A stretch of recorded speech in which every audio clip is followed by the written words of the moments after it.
Hello everyone, mga karapok-rapok ti karabukog. At dito kami apo studio ti PM studio recording nga ag-record apo iti kakantami nga Ilocano.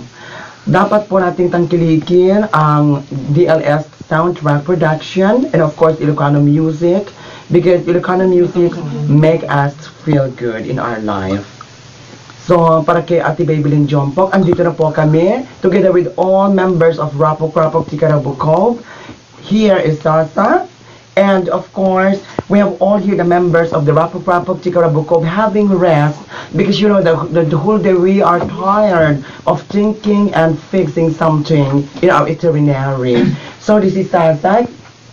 Hi Sasa. Yes. You know what?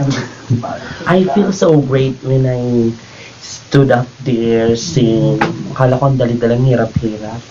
I just finished the two song and di talo kit ikar-karigatak na bigat apo nagrigat gayam tagkanta ti Ilocano. Ito nga dapat into ni ma-release amin na gito apo kit gatangin nyo hanggang gumagatang tikwa ti mga gagatang kita igit-igit. And please say no to piracy, okay? Bumili po kayo ng original, ha? At indan lang gaman soundtrack, wag po kayong bibili kung saan-saan. Kasi po, yung pag-record pa laing makabugsutin, makapalugsot, timatan, kaslalaan na. And this is a nationwide, so I hope that you can see our pictures or our pictorials there in the compact disc, which provided by Down ng Gaman Sound Production, and of course our vocal supervision, also vocal supervisor, Mr. Charles, DJ Dam Dalandan. Kaya yun. Buti na lang nandito kanina si Sam Milby. Kinabangan nyo ako iti kanta ni Sasa nga bagas, iti aba.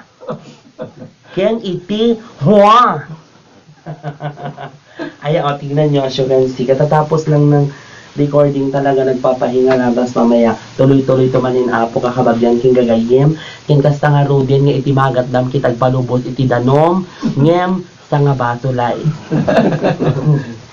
Ken no siya sinuman ini nakapidot iti wallet nga naglaon iti talo nga repair ken upat nga swimming pool.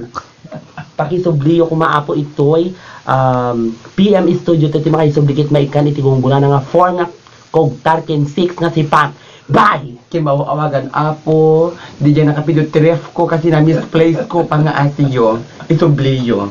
Ken mo makablaawan apo dagiti kakabagyan king gagayen ni wewet si mangan ta isunakit si pimusayen maitabon inton bigat iti alas 8 tinagpa-rescue wewet si mangan mitlay.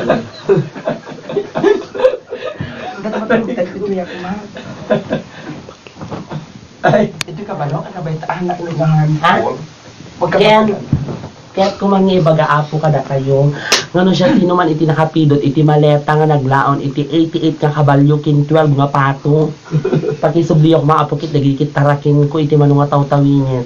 This is amazing Sasa na nagiiwan ng kasabihan kung may problema ka wala akong pakialam. Bye! Agdurog tayo mitin. Huwag tayo mapandok yung boss spin. Ha! Nakala others. Others and ano. You are all part of ano, Anagon in the Garden. Kin, kasi di ba may ang...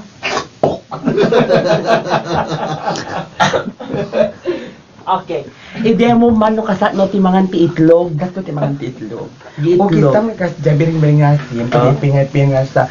Tapos isubom, malpas mo isubo, iwanlawan mo, pak! No. Very good. Kasi apo timangan ti itlog nakita nyo. Ano ko pinaka... Kasi ano nga, no red egg. No red egg. Century egg. Nakitain nyo yung obrain. Dito ako ti anak ko nga nagawan ito na 13 years. Natagpuan ko siya sa kanyang ama. Ama na dito apo, pinaglihiti sa manang loob. Ito kasi